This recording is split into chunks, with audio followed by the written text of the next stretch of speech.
The purpose of this podcast is to educate and inform. It is no substitute for professional care by your doctor or your qualified healthcare professional. Never disregard or delay professional medical advice because of something you've heard on this podcast or in any linked material. Guests who speak on this podcast express their own opinions, experience, and conclusions. Dr. Shirley neither endorses nor opposes any particular opinion discussed on this podcast.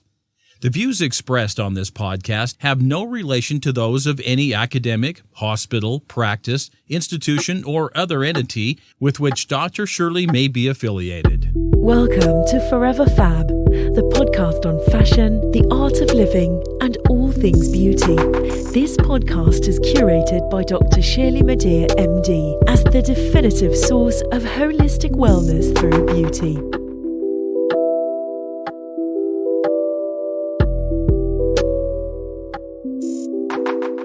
Welcome to the Forever Fab podcast. It's the podcast dedicated to fashion, the art of living well, and all things beauty. I'm your host, Dr. Shirley Madhere, your purveyor of this definitive source of living a beautiful life. This week's episode is dedicated to perseverance. It is called A Journey of Dreams, How to Design Your Life in Fashion. And this is my interview with Victor Glemaund. Welcome, Victor. Thank you, Dr. Shirley. I'm thrilled. Thank you so much for giving me your time in this new year. And what an illustrious career you have had, and you are still currently enjoying. I'm very happy for you. You were born in Haiti, as I was, Yes. and raised in New York City, as I was. Yes. And you have an impressively focused trajectory in fashion, and we're going to talk all about that. But first, a few bullet points. Ooh. So, Victor Glemaund was a finalist in the 2017 CFDA Vogue Fashion Fund. He began his career as a design assistant for Patrick Robinson, right? Yes. While studying, a long time ago, while studying at FIT, or the Fashion Institute of Technology in New York City, for those of you who don't know what FIT is. He then worked briefly as a publicist at a well-known PR firm, and I'm sure you learned a lot there. And after that stint, you soon realized that you were more passionate about becoming a maker and a creator. So you returned to designing in 2005, first as the women's wear design advisor and later as the studio director, both at Paco Rabanne, Yes, who in happens Paris. to be in Paris, of course. Bien sûr. Subsequently, you became the style director at Tommy Hilfiger Yes. in America. Back in New York. Back in Nueva York. And so you launched your eponymous brand in 2006, first as a menswear line, but then after 5 years, you reassessed your plans and continued to hone your craft as a freelance designer, and you went back to Europe. Correct. Okay. In 2016, you reintroduced yourself as a women's wear designer, and you're particularly talented, if I may say so myself, at creating knitwear that is designed democratically. Meaning for all people, all genders, all races, all sizes, of all personalities. And I think that's beautifully inclusive. Thank you. Your designs have been worn by a long list of celebrities and influencers and even plastic surgeons like me. The ultimate influencer. Okay. And you've been raved about in a wide variety of press, including Vogue, the New York Times, WWD, Allure, New York Magazine, V, and most recently, Fashionista.com. Congratulations. Thank you. That's a great article. I had fun doing that. Okay, good. I'm glad you did. I read it. It was very complimentary, as it should you. be. So, you are from Haiti, question number one. Yes. Describe your journey from there to here in the now, and where you're a fabulous New York City designer. How did that did you envision it? How did this happen? I know it was a long road, but how did you manifest this? The little kid who was born in Haiti who now is a New Yorker and doesn't know how to drive. Classic No. New York story. Really? I don't know how to drive. Okay. It's okay. It's because you had a driver. Except to get here because I was late. I'm sorry again. No worries at all. No, I was born in Haiti, and Yes. we moved to New York when I was 3. Okay. And I went back to Haiti, when I was younger, and Yes. in elementary school and high school. So and I grew up in a Haitian family in New York, in Queens. Yeah. So I feel like it's the best of both worlds. You know, I have my New York sensibility and I Yes. have my Haitian sensibility. When I have, you know, lunch or my mother comes over for dinner with my husband and I, like, Yes. she's like, do you want Haitian food? And we're both like, yes. Yes. You know, and that's sort of the world that I live in. Like, my friends know my family family know my friends. My friends love, like, my auntie's hot sauce that she makes. Yes. And I have always celebrated where I am and where I'm from. And it wasn't that cool at the beginning of my career. But now it is. Yeah. So I'm thrilled that everyone could sort of be where I've always been. That's wonderful. It's your network, right? Your family, Yeah. your friends are your family. Yes. It's a very, exactly. And that's how we Haitian met. value. Yes, that's right. And I think, through the diaspora and Yes. people who share the same background Yeah. and are now comfortable to share it openly with the Yes. world, Yeah. it's great. Yes, you have a supportive tribe. Same. And Just I like include you. myself a member You of that. definitely are. Now, what is it about fashion that attracted you to it as a career? Well, it was a career that my parents and my family did not understand. Yes. But through my older sister who loves fashion and still does. Is that Miss Fabienne? Yes. Yes. The one and only. She is fabulous. Shout out to Fabienne. Fabienne Glemaund. And her subscription to Vogue and Elle and W. And that was really my introduction to fashion as a potential career. Yeah. But my father specifically was very, well dressed and very stylish and really sort of rigorous about how we dressed and the way we Yes. looked. And so that sort of instilled sort of like certain restrictions and Yes. codes in dressing. And then the Right. fashion Certain magazines. standards. Yeah. They just allowed me to just sort of dream. And that dream started there. But I didn't know how to work in fashion. I didn't know it was a potential career. Yeah. So when I was in high school, I was like, I liked cooking and I still Yes. cook. Yes. And I liked fashion. And I knew I could go to school in New York, and I really wanted to leave New York and potentially learn how to drive and all these other Forget it. things. Forget it. I tried leaving New York. I went Yeah. to school in Providence for a year. I Yes. hated it. Uh-oh. I hated driving. I hated the whole thing. I came back to New York. Okay. Done. Now you don't have to drive. You don't have to drive in New York. Voila. And I quickly went back to FIT or quickly transferred to FIT. And once I stepped into that class, and my first class was this textiles class. Yes. And I made my really good friend in that class, my only good friend from college, in that class. Yes. I was like, this is where I belong. You felt it. Instantaneously. Yeah. It was great. It was like some brides, when they see the dress, they Yes. know it's the dress. Yes. So when you walked Yes. into that class and you took the class, you were like, that's it. Yeah. It was a feeling. Yeah. It was a knowing. Yes. I was like, this is where I belong. These are people who understand what Yep. I am trying to achieve. And I didn't Yeah. know what it was. I didn't know what my journey would be. I Yeah. still don't know what my journey is going to be. Yes. And I've never looked back. Good for you. Now, I have to say, you mentioned that it was your sister looking at the Vogue magazines and the fashion magazines where you started to dream in those images. We have to give a lot of credit to the magazines because I know a lot of them are going out of business these days and everything is turning digital, but there's something about holding the page and flipping through the pages Yes. and holding the Yes. magazine and just seeing them and allowing somebody to visualize something Yes. that they could Yes. actually feel. There's Yes. something to be said for that. Oh, So it absolutely is. And in the 90s, the 90s, the 80s, Yeah. there wasn't this instantaneous, I had to wait for those magazines That's to right. You had to arrive wait a every month. Yeah. I had to wake up early on Saturday to watch CNN with Elsa Clinch. It was remember that? Elsa Clinch. It was a very specific thing Yes, that when she reviewed all the shows. Exactly. Yes, and yeah. you had to seek it out. That's right. And even now, there's so much things at your fingertips on your phone, but you still have to seek out the complete story. Yeah, it's true. Yeah. It's very true. So what do you like about being a boss? I mean, in your career, I don't know about at home. We should start with what I don't like. Okay, sure. What don't you like about being a boss? That's honest. Managing people and people's time and, Right. this and that and all of that. That's, and payroll and cash flow and all of those fun things Yes. that no one prepares you for when No you one go to prepares fashion you. school. Or medical school, for that matter. I commiserate. The reality of business. That's right. Exactly. Yeah. But, I I'm really lucky in my career where I've worked for a lot of people, or I've freelanced for a lot of people, or I've worked in an agency where I got to see people's businesses from their design studios to the way they do, the marketing, to the way they do all of this stuff. Yes.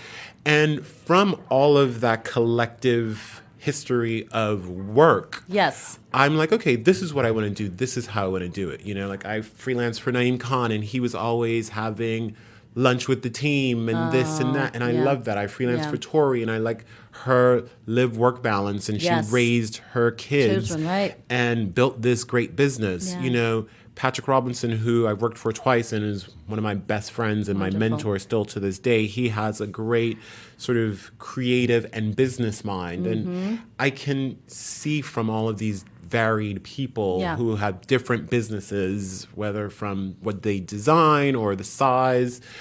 And I can say, okay, I really like that. I think You can this pick and choose what works for you. And I can sort of adapt it that way. And, I have built this business quite steadily in the last 4 years now. You have, yeah. Really conscientiously and trying to be profitable and build it into something that can grow and withstand the time. Yeah. And, in fashion, like it's a marathon. It is not a sprint. Oh my gosh. It takes a lot of time. Yes, it does. But we don't realize that because there's so much fast fashion. Yes. And it's glamorous, and there's celebrities, and it's this, and but it's work. It's work. like everything. Of course. And there's so much more to it than what we just see. Oh yeah. But you don't want to see it. It's We might pull back the curtain a little bit later in this interview. Close it quickly. Close it quickly, right? Why do you feel it's important to design democratically, meaning for all people?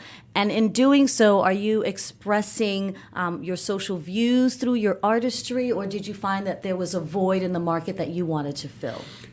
For me, I think to be a designer for today in 2020, I was just like, I want to appeal to a large range of people. I have women in conservative women in the Midwest wearing my clothes. I have people on the train in New York City wearing my clothes. There are business women in Hong Kong who wear my clothes. Wonderful. And that's my dream. Yeah.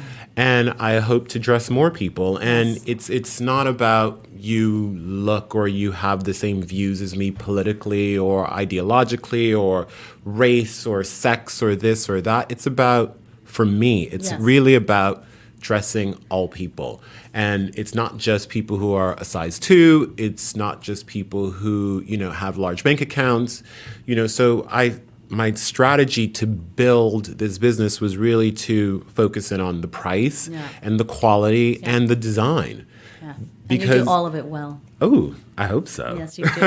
Testament. Fan. You I'm a fan. cannot see what Shirley's wearing today, but she looks divine in blue. Victor Glemaund. It is, of course. So because of that, you want to dress all people and want your clothes, your creations to be accessible to all people. Do you think in general that everyone should have access to fashion? Because not everyone does, right? There's fast fashion, then there's couture. Yeah, exactly. I do. I don't think my industry does. I think some people, I should say, want things to be like they were, where it was really, you controlled who got it, how they got it, and where they got it. Right. But that doesn't exist anymore. If I go to a store and see something and then go home and buy it online, it's still a sale. That's right. If I see it online and then go to a store and try it on and buy it there, it's the same thing. Right. And I just think people are now deciding when and how they shop. Right. And I think that's great. Power to the people. Exactly. Why not? Why not? I mean, after all, I like to decide what I'm wearing. And you do it quite well. Thank you. I do particularly think that today my outfit is impeccable. You have a lot of experience in business, as you mentioned, the business of fashion. What would you say is the most impactful thing that your experiences and all your freelancing taught you about fashion as a business and about having a brand? All of my varied experiences taught me 2 things: patience which I still have to remind myself of every single day. Yeah. So maybe that's a human condition, impatience. It's teaching me. Yes. And also tenacity, which really got my foot into the door at the very beginning of my career. I love that. And, I have seen people who are at their peak in terms of image and they're super famous and but their business sucks. Or people who have a great business and, it's selling, but no one knows who they are. So it's Interesting. It's something in this like secret sauce, Yes. which no one knows how to create it. That you can sort of have both of those things at the same time. Right. But not a lot of people have that in fashion. Right. And do you think that secret sauce is something that's taught or something learned or something that you just kind of feel out once you're out here? I think it's about really persevering and like sticking to it. If you look at someone like a Michael Kors, who is a global brand, Absolutely. all over, wherever I travel, like you see a Michael Everywhere. Kors bag. Yeah. Everywhere you go. Yeah. His business, he's been around for a very long, since like the early 80s. Wow.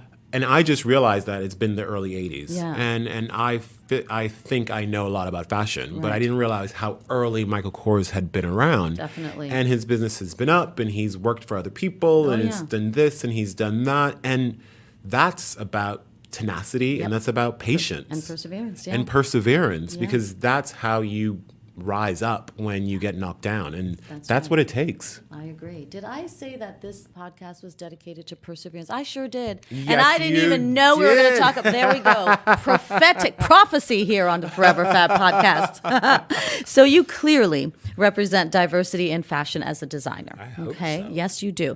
But what about inclusivity? I know the fashion industry has embraced diversity because they talk about starting to. They talk about it on the runways. There's a lot of talk. Yeah, talk about it in terms of the designers, but what of inclusivity? Because I think they're two different things. You could have diversity, right? And you could be, you could eat from the table, but that doesn't necessarily mean that you are allowed to sit at the table and have the conversations that make things happen. Correct. So what about inclusivity? For me, and I talked to my friend Beth Ann Hardison about this. I talked to Iman about this. And, in my mind, they got this conversation started about the model and the image. And that has grown into what we see today, which is remarkable. And Beth Ann has this thing going on with the CFDA that I'm sure she wouldn't mind if I talk about. Yes, I'd love to have her on the podcast to talk about I'll it. introduce you to. Please That'll do. be major. I'd love to hear She's about the that best. initiative. I did read about it. She's the best. And what she's doing is bringing the Black creatives together, because she was tired of people being like, well, where's the Black designer? Where's the Black designer? Where's the Black designer? Right. And so she's like, bring us together. And there's all of these kids and people who are so talented that I'd never met before, that I was unaware of, because they're doing what they're doing, I'm doing what I'm doing, and our worlds don't collide. Right. And even though you're in the same industry. Yes, and she's bringing us together. That's and amazing. I said to Beth Ann when this was all starting, I was like, you think of like the Asian designers, you think of like historically like the Jewish designers in fashion. Like there's a network and there's an association, and a sisterhood and a brotherhood where there's support and this and that. And I was like, as people of color, we don't do that and we don't have that. Right. And so that started there. And my other thing with it was, where is it in like the C-suites, like the people who are making the decisions? Like that's where it actually continues to matter more so than ever. And things are starting to open up. There's a little fissure and a crack in the door, but it's not a lot. Right. And we're just thinking about America, and fashion is global, and you think about Europe, and you think about Asia, and you think about Africa, and you think about all of these things, and you're like, how do I deal with this? Yes. But you have to start somewhere. One day at a time. And I think it's by having conversations like this, it's by, doing these podcasts where people can hear and share and try to understand other experiences. And hear what's behind the curtain. Yes. And then once you hear or see someone who looks and represents your background and what you've done, or and has a similar dream to what you are trying to navigate, then you can try. Yeah, it has ripple effects. Yeah. And then that also opens an opportunity for you as a designer, not only to continue to create your work, but also to mentor, as well as to be a mentee. Exactly. Yeah, exactly. It's really, really important to be able to connect and to see yourself so you can try. Of course, because in the end, yes, the fashion is great, the clothes are beautiful, but in the end, it's really all about people and relationships, isn't it? Exactly, exactly. I'm sure in your field, you're a doctor, and for other young women to see you, it's so inspiring. Yeah, I don't know if there are many of me in plastic surgery. Not yet. No, not yet. Soon come, Yeah. I hope. So you get a lot of inspiration from Haiti, as I do. Yes. Now, how does the motherland manifest its beauty in your designs? It's always there. It's I think a lot of people focus on the color and the mix of color, but there's sort of an ease to what I do. It's like a continuous thread for you. Exactly. Yeah. And I feel it. And I try not to make it be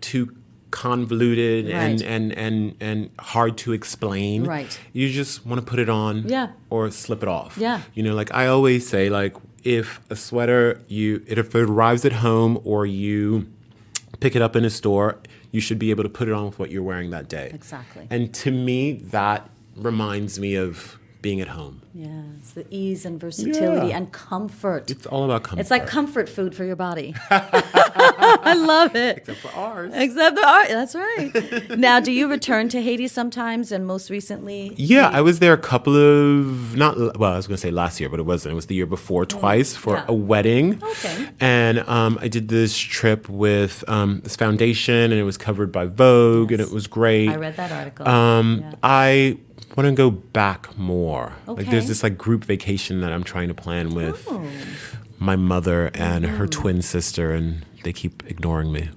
I'm sure they'll listen. Now, I know you have some very exciting global events on the horizon, and I won't ask you to be too specific, but would you ever show in Haiti? Absolutely. That would be epic, wouldn't it? Absolutely. I've actually spoken with the former ambassador about that. Yes. And I've spoken with someone who is at the U.S. Embassy or consulate, whatever it's called. Yes. There about that, and we've tried to navigate that many different ways, and it's a dream of mine. Okay, I think it will happen. Perhaps not now. A little bit of unrest now, from what I understand. We'll get there. We'll get there. But you know what? The people of Haiti, when they're upset and pissed off about something, I respect them that they take to the streets. Yep. They go out there, they're like, no, we're not standing for this. Now, unfortunately, that happens often, but at least they're out there speaking their truth, right? Well, and you look at the flip side in America, where everyone's so upset and everyone's just sitting at home, we're numb. Texting about it. Yeah, we're texting about it. Nobody's taking up any. Yes, I agree. I agree. So New York, do you think you need special grit or talent to make it here? I know there's a song. Oh my God, yeah. Right? I think so too. Oh my God, yes. Like you have to be so hungry and so, as you mentioned, patient but steady and steadfast and keep going and thick skin and pretty skin on beautiful skin on top of it. It's of course flawless, but so thick. You're supposed to be flawless and dewy, but still but still thick fierce, underneath. thick on the inside. Like, flawless, dewy, but don't mess with me, right? I think there's something about New York there. If you decide that you're going to make it here, there's a little extra. Yeah. That you have to put in. I always say, to people who want to intern or work with me or whatever, and a lot of the kids can't take it and they go back home. Literally, I just had this young woman who's working with me. She's now in Georgia or wherever, Savannah or something. Someplace more peaceful. Exactly. And that's it. I was like, you don't live in New York because, the quality of life, we have noise pollution, we have air pollution, it's fucking expensive. Yes. Sorry, I curse, guys. No, it's true. It's truth. And you live here because of work. Yeah.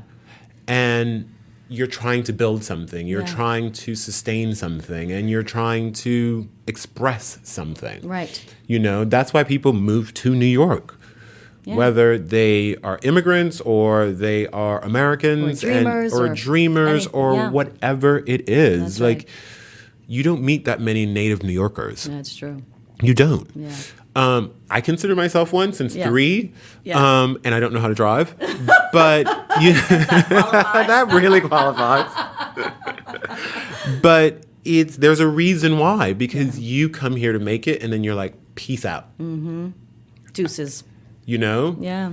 Or you couldn't sustain it, and you're like, I'm out of here. Yeah.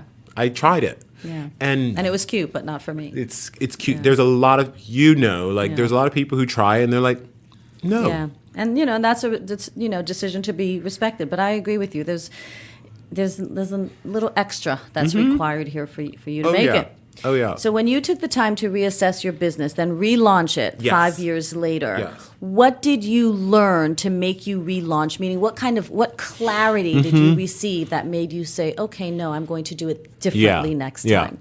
I call that like my eat, pray, love moment. Because I was working at Tommy and I had my menswear business, and I was just like, I can't do either of these. So I quit Tommy, I closed the business, and then I went to India, I went to Cambodia, I went Wow. to Vietnam. Wow. And I cried and I purged and I had and you this. prayed with the Buddhist Oh, monks. I did it all. Yeah. I was, I was like touching the roots in Angkor Wat. Yes. I was like, you with and I had a similar time. You probably did this around the same time.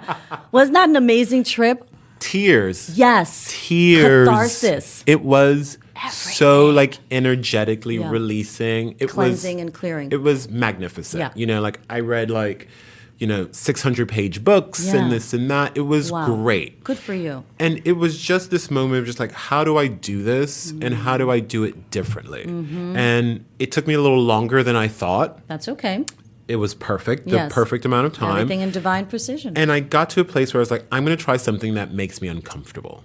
And it was about, me checking my ego, me not doing things that other people expect, that other people have done, that other people would probably do. Yeah. And I don't use, I'm not in tech, so that disruptive word that everyone throws around, it wasn't disruptive. It was just different for me. Right. Yeah. And I started it with what I did and liked the best, Yeah. and what I also sold the best, which was the sweaters. Yeah. The slash sweater. The little slash double cardigan. Yeah. And so I took that, and then I was just like, there's the idea. Right. There's the category that I'm going to focus on, but how do I do it differently? And then I had this idea for these slash sweaters, and Yes. it took me almost a year and a half to find a factory that wanted to produce it, Oh, yeah. that was able to produce it The way you wanted it. the way I wanted it at the price I wanted it. And to find the yarn that I really liked. And Yes. it's still the yarn that I work with till today. Yeah. So that sort of year and a half of development was taxing and really hard, because I was like, is this going to work? Is this not going to work? I met a man who became my husband during that Yes. period. I was Wow. like, how is all of this going to work? Right. But if I hadn't gone through that period of okay, how am I going to do this differently? How do I avoid the mistakes that I made previously Yes. and learn from those, acknowledge them and learn from them and try not to repeat them, because mistakes are inevitable. Yeah, that's beautiful. I'm so happy you talked about your having gotten away to cleanse, to clear your mind, and to just get perspective. Yes. Which leads to my next question, because it sounds as if you knew you needed to get away and you had a vision, but you didn't necessarily have a strategy, meaning Correct. you didn't know how you were going to get there. Correct. So my next question is, how important is strategy? Based on your experience, it's not all that important, because it is possible to have the ambition and have the vision, but not necessarily know how you're going to get there. Yes. Right? Yes. So you had a point. You didn't have a point-by-point strategy, but you knew that you had to get away and reassess and think about things differently. Yes. I knew where I was. It wasn't the right path. Okay. So that's why I was just like, let's put a pin in this for now. And it wasn't the right path because you weren't happy, or because you weren't profitable? The business wasn't growing. The business was sort of the same. It just felt sort of flat to me. Understood. Okay. And personally, I was just exhausted. I was, working a full-time job to fund my business, which was also a full-time job. Yes. And it was just like, this isn't working. None of this is working for me as a person, for me creatively, for me financially, for me professionally. Okay. So I'm just like, let's put that on pause for now. Yeah. And I sort of like hinted this before. I thought I would figure it out a little bit quicker than 5 years.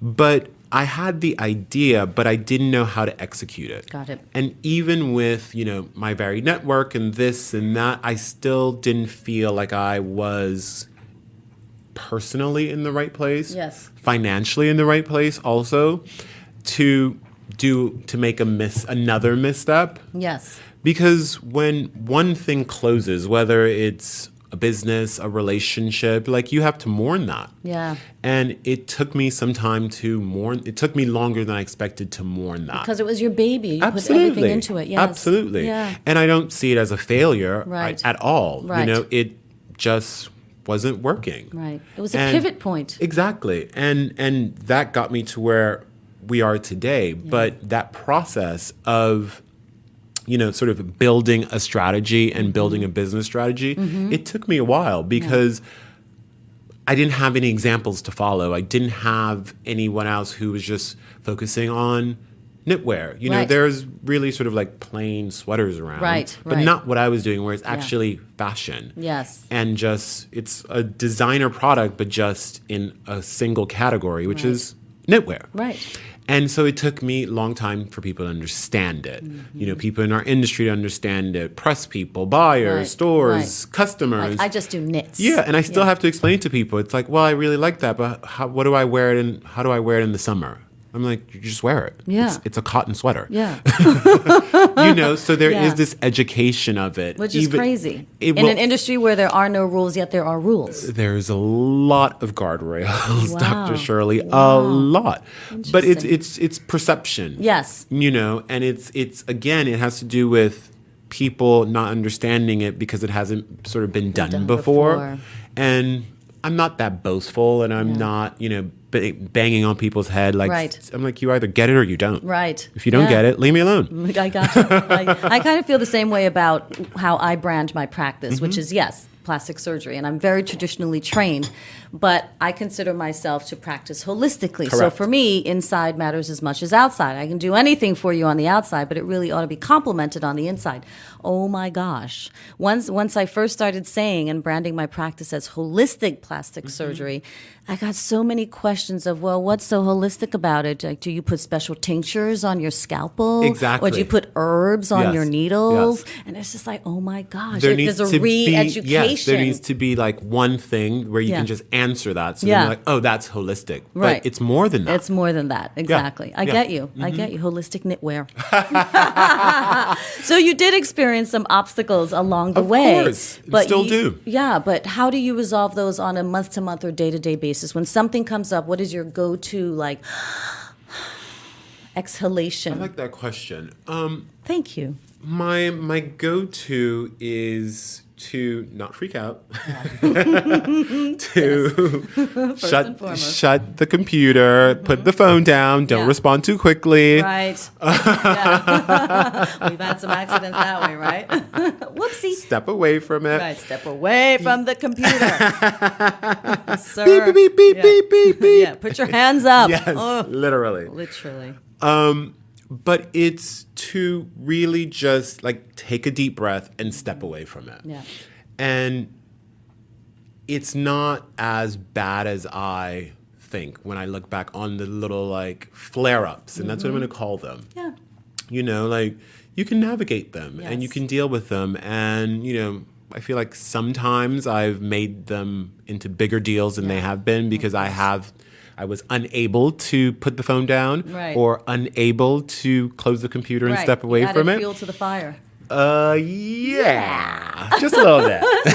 Something. I'm an Aquarian. Spice. I'm an Aquarian. We have to keep you on your toes. Right. Forget the water part. You did not put water on that fire. You put more spice and flavor in heat.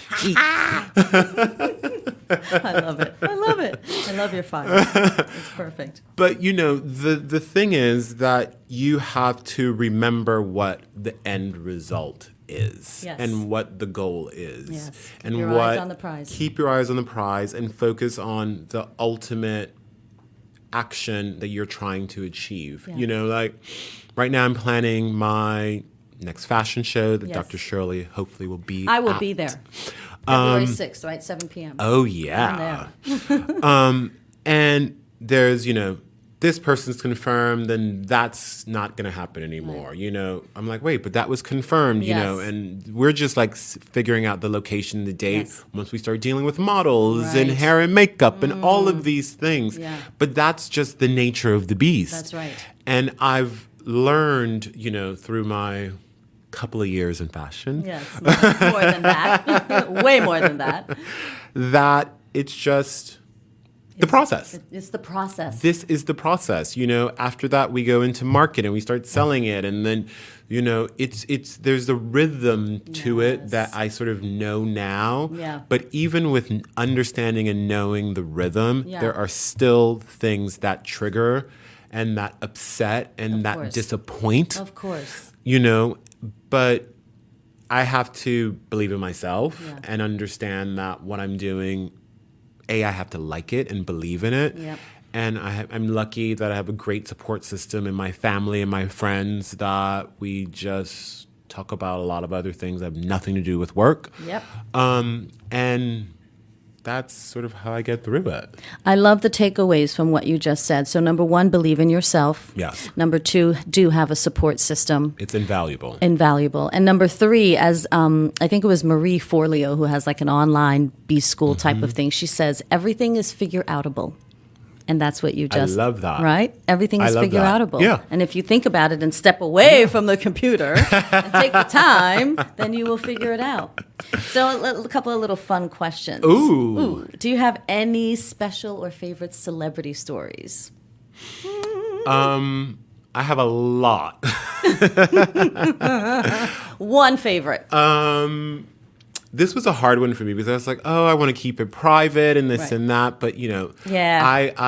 I'll never forget when I used to work, I used to do PR and I worked at, and my main account was Versace. And I did Okay. Versace for a while. And I love Versace and I love Yeah. Donatella. She's iconic. She's so nice. She's so iconic. funny. Yeah. Whenever I see her, the security is like, come and say hello to La Signora. I'm like, okay. Yeah. Oh, my lesson. I'm like, hi, I love Donatella.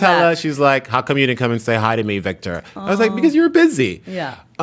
She seems like good people. She's the best. And I love the whole team there. There's Yeah. a lot new people since I worked there or when I worked for them. Well, apparently she sold the Yes, company, right? yeah. But she's still, She's still La Donatella Signora- Versace. Yeah, that's right. But I'll never forget, years ago, I was walking to the office, atelier, whatever, Yes. on Via Gesù in Milan. Yes. And I see this like big guy, and I see, like a couple of other people. And I get closer and I see Ty Hunter, the stylist. I see Tina Knowles Uh-oh. and Beyonce and Yeah. other members. Yes. And And the sort. yes, and like that big That security big guy. guy, yeah. And Beyonce's like, "Hi, Victor," and I was like, and I still sort of like remember that. Whoa. And I was like, I want oh. a Beyonce moment like I was that. like, Hi, oh. Dr. Shirley. Hi, I was Miss like, B. oh, Yeah. oh, and now a couple of years later, Yes. and the force that and the impact of her and her artistry is so amazing. So yeah, that is a really fun. That is really fun. And may the force continue to be with you. I don't know if that's going to happen today, but yeah, Maybe that's tomorrow. That Maybe happens. she's busy today. So would you say at that moment on Via Gesù, when you got the "Hi, Victor" from Queen Bee, would you say that is a moment when you realize that you've made it? No, I haven't made it yet. Oh. No, I haven't made Not it yet. yet. No, Soon no, come. no, no. My ambition won't allow me to feel that way. Like I've got a lot more to do. Okay. I like that. And what is on your wish list? What yet do you have to do? Oh my goodness, how long do you have? Give me your top 2. I want to design for a house in Europe. I want to sell globally. Okay. There's a lot of, I want to have a kid. There's a lot of things I want to do. So let's talk about the kid. Not that your husband is a kid, but I was about to say that leads to that ultimately. You are married, yes? Yes. Congratulations. It's a little over a year. Thank you so much. Thank you. You've been married a year, and you're married to a professional man, right? Yes. So he's got a very serious day job. Very. How do you manage marriage to your partner and the marriage to your career? It's not easy. Right. Tell me about it. It's not easy. I mean, right? It's not easy. No kidding. Any advice? Oh my God. Do you have any advice for me? No. You've been doing it longer than I have. 4 years. You know what? I sort of mentioned this at the beginning. Like, we met when I was launching this. Had a very busy time for you. And I was just like, I don't know if this is going to work. I should do one or the... I was going to, like, focus on the business and, like, pick it up later with him. Right. But it just sort of, like, blossomed into this beautiful thing that we're in now. Yeah. And he's really supportive of what I do. I'm supportive of what he does. Which is amazing. We find time to do our thing and then be together. And there are times, you know, like going into like Fashion Week where I'm just like, listen, like... Yeah, I can't talk to you right now. There's like no dinners and this and that. And he's like, he gets it. And he doesn't come from this world. And and everyone loves him. Yeah. You know, and he's just so sincere and thoughtful and supportive. And he really likes my friends, and my friends really like him. And, That's awesome. You know, he really likes my family, and my family really likes him. So it works. It's great. Yeah. You know, and I like his family, and he's, you know, he's from Luxembourg, like this little tiny place in Europe, and we all get along quite well. That's wonderful. So it's fantastic. Yeah, it is fantastic. Congratulations. Thank you. It sounds as if you both do your own thing, and you both have mutual respect for what you do. But you make the time and find the time to A, communicate, and then B, to be together when you can. Absolutely. And to really be together, present with each other. Absolutely. Like without phones and all of that. Wonderful. And it's quite nice. Like since we've been together, like at night, I shut down my phone, you know, like I don't look at it and I don't look at it before I go to sleep. And and I'm an early riser, so I wake up and I'm like, boom, you know? Yeah. But it's good to have that time. Yeah. Well, good thing you're not married to a plastic surgeon, because I can't turn my phone off. Oh my God, that's true. Yeah. I love that, though. Even at night? Oh, yeah, even at night. And especially when I'm on call, forget it. Yeah. But I have this thing about, you know, the phones and the radiation, so it's like a conflict for me. Like, I don't keep the phone Where do you near, keep the phone? Like, away in the corner of another room in this, like, special case and stuff. Well, I love my brain, you know. I don't so want you're to... just hearing a ding. Ding, ding somewhere, yeah. Anyway, well, it sounds like a beautiful relationship. Thank you. I hope to meet him one day. You haven't met him? No, I haven't. Maybe at the show. Definitely. Okay, yes. I'll seek him out. Yes. I'll be like, I know things about you. Good things. So last few questions. This one is called the Fast Five. Mm-hmm. I'm just going to name 2 sets of things, you know, and you just have to tell me exactly what's on your mind. Don't even think about it. Okay. And there are just 5 of these sets, okay? So this is the Fast Five. Solids or prints? Solids. Casual or formal? Formal. I'm surprised by that. Creator or collaborator? Creator. Travel or staycation? Travel. Oh, I knew that one. Mountains or beach? Beach. Wow, that was fast. I love it. I don't hike. You know what? I've been hiking over the past few years. Why? That is serious. The first time I hiked in Bhutan. Have you been to Bhutan No, yet? I have not. It's a must. It's a must for you, especially after you described Southeast Asia. It sounds like a lot of hiking. Yeah, well, you know, so I'm not going. It's off the list. I don't know. So that was the first time I hiked. I think I left a lung on that mountain. But it was so surreal and beautiful how I fell. Yeah. Because I was hiking, and then there were it must have been 30 or 40 monks literally just you know, climbing up this steep hill. What were they wearing? Their robes and sandals. Meanwhile, I have on my shorts, I've got on my knapsack, I have on my hiking boots, very expensive, fabulous hiking boots. Didn't serve me at all because I was so distracted by this beautiful procession of monks in these gorgeous burgundy, Bordeaux-colored robes that I got so distracted I must have slipped on a rock, and I fell and scraped my shin, and it was bleeding like crazy. Were you alone? No, I had a friend of mine with me, and she freaked out. I'm the doctor, of course. Yes. She's like, And I was like, yeah, it'll be fine. I'm bleeding profusely from my leg, but I'm still looking at these monks, and they're just passing me by like, hey, peace be with you, sister, you're bleeding. And thankfully, there was, a faucet nearby, and I go to rinse my leg, and my friend is like, that could be contaminated water. Anyway, well, needless to say. And you're like, I'm the doctor here. Yeah, I can handle it. So that was my first hike, and it was surreally beautiful, even though I nearly busted my butt. And I'm assuming that was your last hike? No, it wasn't. I kind of like it now. There's something about my personality that likes to suffer a little bit, I guess. Anyway, so the next question is the Fab Five. What are your top 5 recommendations for living a fashionable and beautiful life? I'm going to write these down. My number one is water. Drink a lot of it. Oh, yeah. We're drinking it right now. Yes, we are, aren't we? Both tea and regular water. Yes, we are. Laughter. Yes, we did that a lot during this podcast. Thank goodness. I love it. Thank goodness. Thank you for that. It's important. It's medicine. Thank you, Dr. Shirley. Thank you, Victor. A pair of good shoes. And I mean a pair of good shoes. Good dress shoes or good walking shoes, or it doesn't matter? Let's look at our shoes. Well, I've got on really comfortable boots. It's a good boot. That's a good boot. I've got on a hiking boot. And you have on a hiking boot. But I don't hike. But you don't hike. Okay, I'm just going to leave it at a pair of really good shoes. Okay, what's your number 4?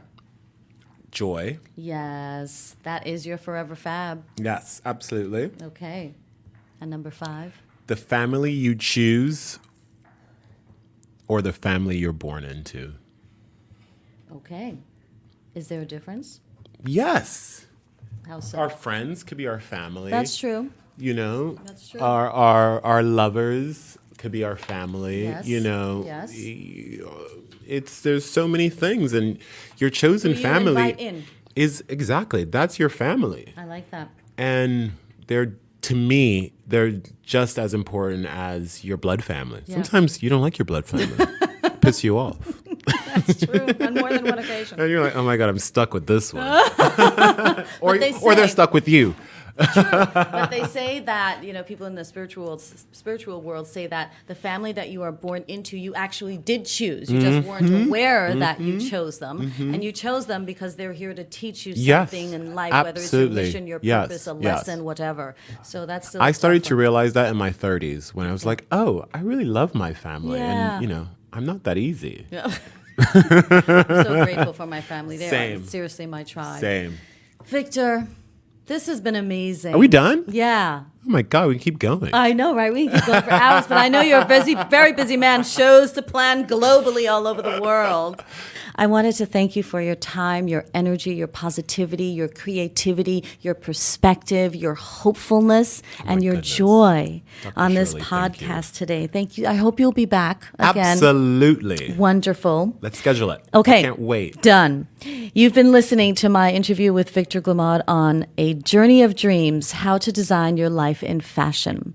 Please, you may purchase Victor Glemaund's creations and designs at Saks Fifth Avenue, Moda Operandi, Nordstrom, Neiman Marcus, Shopbop, and other places. So please support this incredible artist. And I thank you for listening to this week's episode of the Forever Fab podcast. Until next time, stay beautiful, stay fashionable, and stay fabulous inside and out. Thank you, Victor. Thank you, Dr. Shirley. Thank you for listening to this week's episode of Forever Fab, the podcast on fashion, the art of living, and all things beauty, curated by Dr. Shirley Madhere, MD. Live beautifully and help make the world a more beautiful place.